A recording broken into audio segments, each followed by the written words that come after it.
بان عندها جمهور كبير قوي كيساندك في كل خطوه وفي كل لحظه، فليش كيرجع هذا التشبث بابتسام تيسكات؟ شنو السر في هذا في تشبث الجمهور بك ابتسام؟ اول حاجه بعدا ما قلتش صباح الخير. صباح الخير. شنو التشبث؟ يمكن شنو اللي خلى الناس متعلقين بك اكثر ابتسام؟ هو صراحه انا براسي ما عارفاش السبب، ولكن يمكن ديما كنتصرف على طبيعتي. ديما كنعطيهم وقتي كامل فاش كنتلاقاو، يعني ماشي مجرد فانز وفنان ياخذوا صور باي باي باي باي بسلامه، لا كنبقى معاهم كنهضروا، نقدر نعاود لهم نكات، نقدر فين يعني قريبه من هذا الجانب الجمهور ديالك، قريبه ليه بزاف، يعني كانهم عائلتي. وعاد في لاستاغاك كنت 3 شهور يعني مباشره 24 24 ساعه. عرفوني كيفاش دايره من الداخل مزيان، بحال عاشوا معايا وعرفوا شخصيتي وحبوها الناس الحمد لله. اكيد كيف ما قلتي الناس شافوك وتبعوا الخطوات ديالك من برنامج ستار اكاديمي، ولكن من قبل كانت في الطفوله ديالها كيفاش كانت مشاغبه، كانت كتقرا مزيان، كانت يعني شنو كانت مسالمه؟ كنت ماشي مسالمه نهائيا، لا ابدا.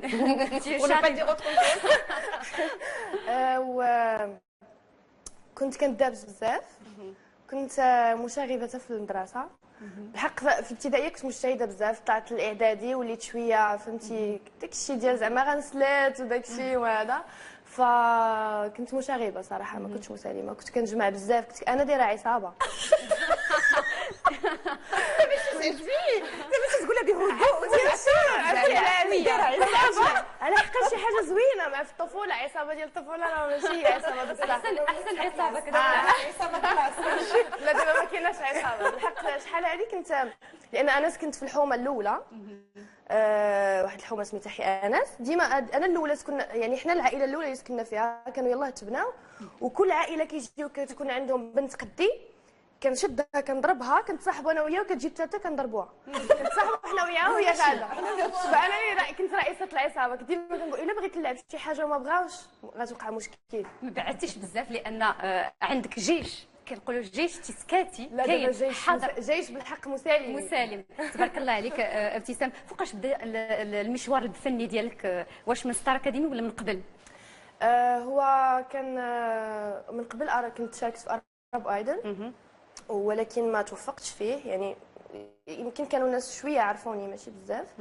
بالحق في لاستاك فين عرفوني الناس، فين عاشوا معايا، يعني شافوني كيفاش دايره، عرفوا عليا بزاف د الحوايج. في ستار اكاديمي ارب ايدل ما كانوش عارفيني بزاف ديال الناس.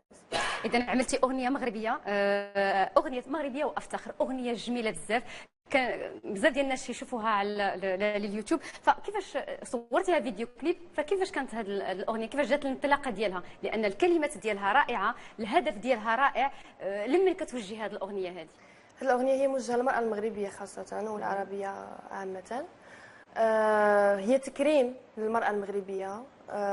حاولت نقدم تكريم واخا هو يعني بسيط، ولكن حاولت نقدم شي حاجه للمراه المغربيه والمغرب. جات الفكره من مورا ستار اكاديمي. استاذ مصعب العنيزي كنوجهوا ليه تحيه اكيد. قال لي خاصنا نديروا شي عمل، لان قبل من ستار اكاديمي كنا كنتعارفوا، كنا بغينا نديروا عمل من مورا ارب ايضا. بحق جات ستار اكاديمي بزربه، فدخلت من بعد صافي بقات نفس الفكره ديال قبل، كملناها والحمد لله عجبات الناس. شنو هي رسالتك في هذه الاغنيه هذه قبل ما نشاهدوا منها مقتطفات؟ رسالتي انه كنشكر وكنحيي المراه المغربيه اللي ناضلات وزادت بالمغرب لقدام، وكنكرمهم اكيد. اغنيه جميله بزاف. قبل ما نسمعوها، عملتي اغنيه اللي حققت نجاح كاسح كيف ما تنقولوا على الصعيد العربي من خلال الديو الغنائي اللي عملتيه مع توتون، فاغنيه جميله بزاف. انا كنقترح نشوفوا الاغنيه مغربيه وافتخر.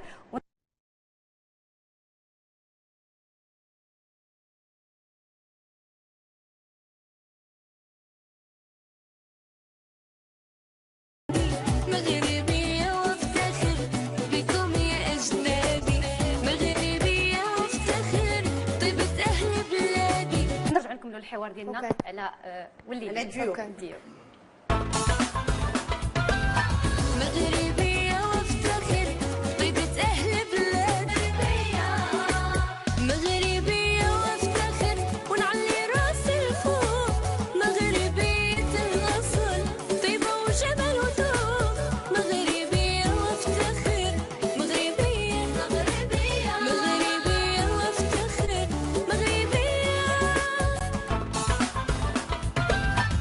الحوار ديالنا مع الفنانه اللي حاضره معنا ابتسام تيسكات.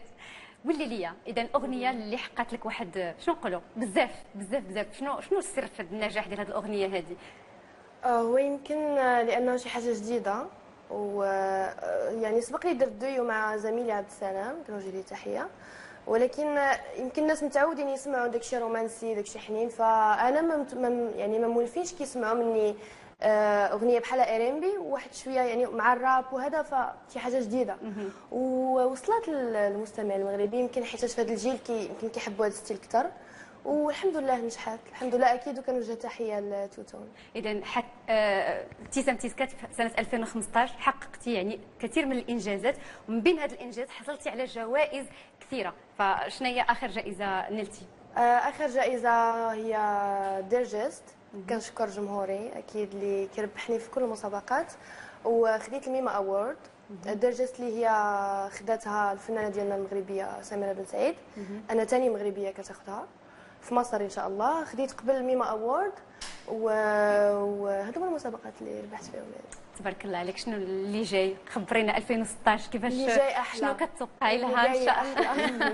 اللي جاي ان شاء الله يكون زوين ان شاء الله الا بغى الله. كتوجدي شي عمل دابا جديد؟ كنوجد اكيد واحد الاغنيه عربيه ان شاء الله، هي متوقعه انها تنزل في راس العام. وكاين بزاف ديال الحاجات ان شاء الله كنوجدوهم، وكنقول للجمهور غير يصبر عليا شويه، كنوجد لهم شي حاجه زوينه بزاف، كنوجه تحيه جيش تيسكات.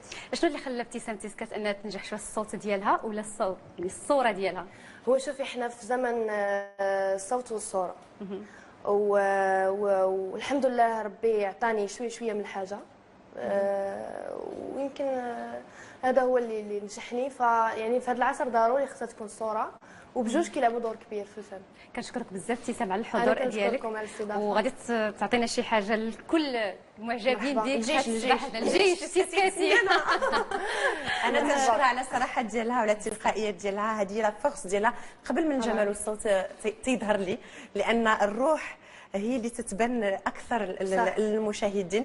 فتحيه لك، ونتمنى لك المزيد من التالق، وسنه 2016 ان شاء الله نكونوا في الخير عليك فيها ان شاء الله عليكم المزيد من التالق.